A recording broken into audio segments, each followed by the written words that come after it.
அனைத்து மேட்டுப்பாளையம் தொகுதியில் உள்ள அனைத்து பெரியோர்களுக்கும் தாய்மார்களுக்கும் என்னுடைய வெற்றி சின்னமாம் பக்கெட் சின்னத்திலே ஆதரவு கேட்டு மக்கள் வேட்பாளராக நான் சுயேட்சை வேட்பாளராக மேட்டுப்பாளையம் தொகுதியிலே பக்கெட் சின்னத்திலே பெரியோர்களையும் தாய்மார்களையும் நான் ஆதரவு கேட்டு வருகின்ற 23ஆம் தேதி தேர்தல் நடைபெற்றது. தேர்தலில் என்னுடைய வெற்றிக்காக மகத்தான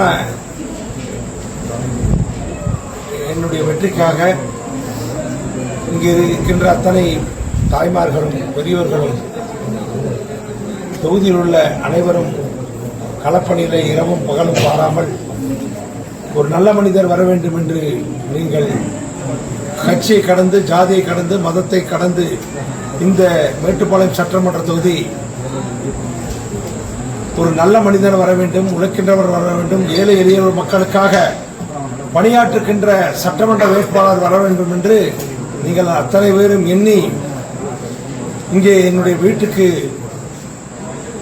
ஆயிரக்கணக்கான பேர் ஒரு காலையில் இருந்து பார்த்தா கட்சியை கடந்து நான் பொதுவான மக்கள் வேட்பாளர்ன்றதுனால ஆயிரக்கணக்கான பேர் இங்கே காலையில் என்னை பார்த்து மீண்டும் நீங்கள் எல்லாம் அவரவர்களுடைய ஊர்களுக்கு சென்று அவர்களுடைய பொது வாக்குச்சாவடியிலே எனக்கு மகத்தான வெற்றி பெறுவதற்கு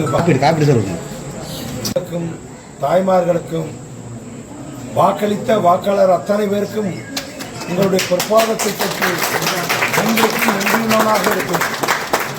நன்றியுள்ளவனாக இருப்பேன். அதே மாதிரி வாக்களித்த வாக்காளர்கள்லாம் எந்த நேரத்திலும் என் வீட்டுக்கு வரலாம், எந்த நேரத்திலும் காலையில் வரலாம், மதியம் வரலாம், இரவும் வரலாம். நான் இதுவரை வேட்பாளராக இருந்ததுனால ஒரு 10 தினங்கள் என்னுடைய பிரச்சாரம் மேற்கொண்டதுனால என்னுடைய செல்போனில் சிலருக்கு தொடர்பு கொண்டிருக்கீங்க.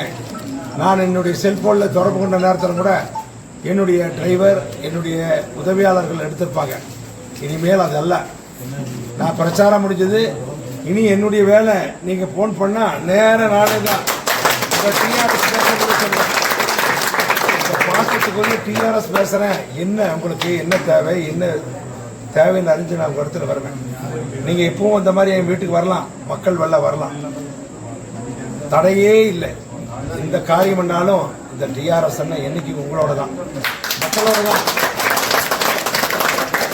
இந்த மக்களோட அன்கின்றதுனால தான் என் மேல பாசம் கொண்டு 12 நாள்ல இந்த தொகுதியில இருக்கின்ற எழுச்சி, இந்த தொகுதியில மக்கள் நீங்க ஆதரித்த எழுச்சி பக்கெட் சின்னத்துக்காக நீங்க வாக்குகள் சேகரித்தது தமிழ்நாடே திரும்பி பார்த்தது.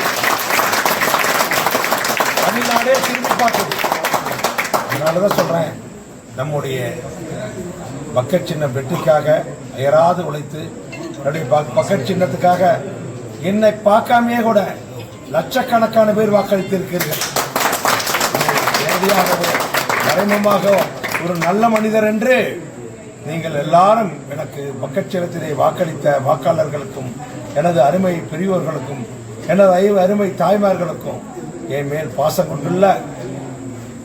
கொண்டு என்னை பார்க்காமலேயே வாக்களித்த வாக்காளர்களுக்கு நான் என்றைக்கும் நன்றியுள்ளவனாக இருக்கிறேன். இந்த தொகுதியினுடைய நான் வெற்றி பெற்றால் இந்த தொகுதியினுடைய வளர்ச்சிக்கு தமிழகத்திலே 234 தொகுதியில மேட்டுப்பாளையம் தொகுதி வளர்ச்சியான தொகுதியாக நம்பர் 1 மாற்றுவதற்கு உங்களில் ஒருவனாக நான் பணியாற்றுவேன் என்கின்ற நல்ல செய்தி கூறி நீங்கள் எப்பவும் போல வீட்டுக்கு வரலாம், போகலாம். என்னைக்கு இதுக்கு முன்னாடி என்ன பாசம் இருந்ததோ அந்த பாசம் என்னுடைய ஆயுள் காலம் முழுவதும் இருக்கும். என்னுடைய சொத்தெல்லாம் செல்வம் அல்ல, இந்த மேட்டுப்பாளையம் தொகுதியில் என்னுடைய இந்த மக்கள் தான் எனக்கு சொத்து, செல்வம். குறிப்பாக சொல்ல போவதுதான் என்னுடைய தாய்மார்கள், என்னுடைய தங்கைமார்கள், என்னுடைய தங்கைமார்கள் என் மீது எங்கேயோ இருந்து இந்த அண்ணன் மேல பாசத்தை வச்சதை நான் மறந்துட மாட்டேன். இந்த தொகுதி மக்களும் மறந்துட மாட்டாங்க.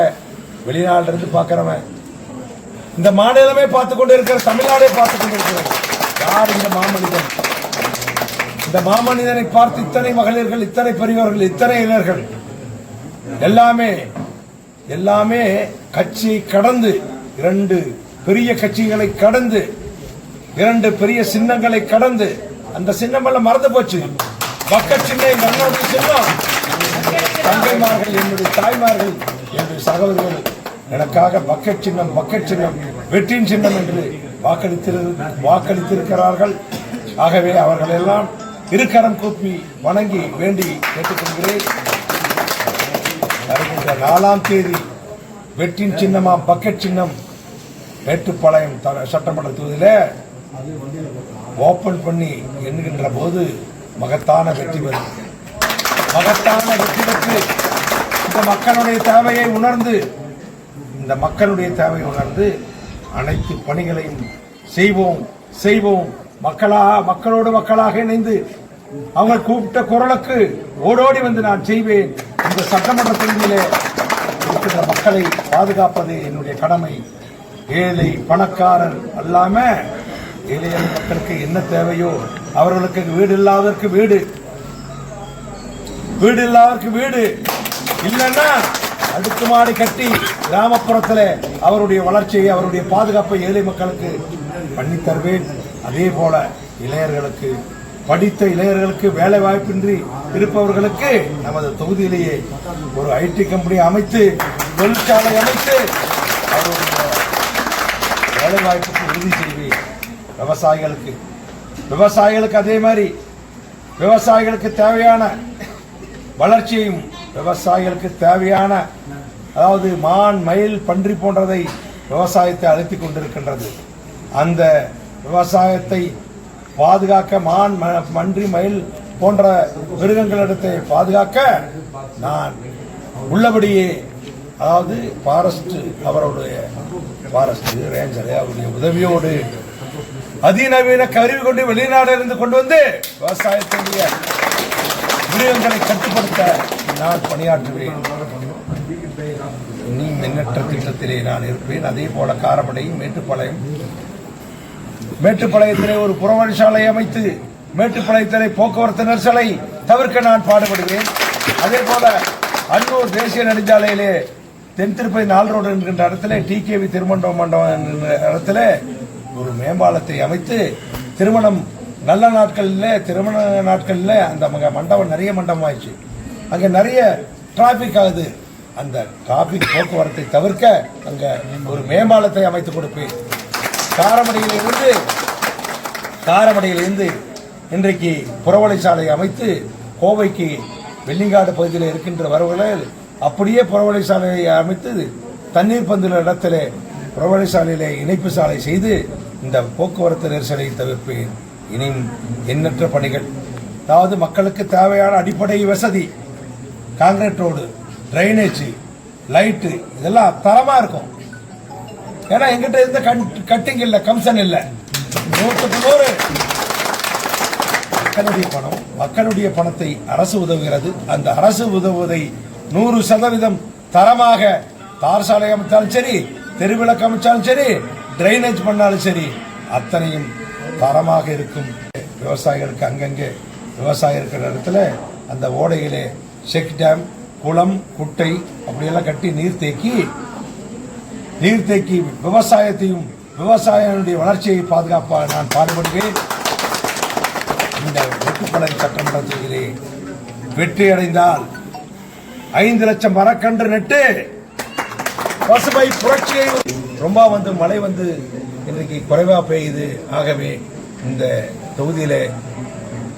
தொகுதியில பசுமையாக இருந்து பசுமை புரட்சியாக மரக்கன்றுகளை நட்டு இந்த தொகுதி வளர்ந்த தொகுதியாக பசுமையாக இந்த மரக்கன்று நடுகின்ற போது மழைகள் இயற்கையாக பெய்வதற்காக, மாசு கட்டுப்படுத்துவதற்காக, நோய்வாயை தடுப்பதற்காக நான் பணியாற்றுவேன். இந்த தொகுதி சுத்தமான தொகுதியாக இருக்கு. எங்கெங்க குப்பை இருக்குதோ அந்த இடத்துல எல்லாம் குப்பையை கிளீன் பண்றதுக்கு தான் நான் வந்திருக்கேன்.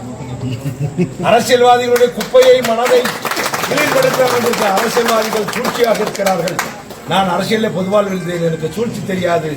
நடிக்க தெரியாது, உழைக்க மட்டும் தெரியும் அதை சொல்லி இந்த மக்களோட மக்களா இருந்து நான் என்னுடைய ஆயுள் காலம் முழுவதும் நன்றி உள்ளவனாக இந்த தொகுதிக்கு என்னால் என்ன வளர்ச்சி இருக்குமோ அந்த வரும் பணியை ஆற்றுவேன். அந்த பொது வாழ்விலே நியாயமாக தர்மமாக, அதாவது உழைத்ததை 10 பேருக்கு உதவுகின்றவனாக நான் இருப்பேன். என்னுடைய உழைப்பு இதை விட என்ன வேணும்? அதனால நல்லவர்கள் எல்லாம் அரவணைத்து கரம் கோத்து இந்த தொகுதியினுடைய வளர்ச்சிக்காக நான் அனைவரோடு கரம் கோத்து இந்த தொகுதியிலே வளர்ச்சி பெறுவதற்கு முதல் தொகுதியாக அமைப்பதற்கு நான் பாடுபடுவேன். என்னுடைய வெற்றி சின்னம் 4ஆம் தேதி வெற்றி பெறும்.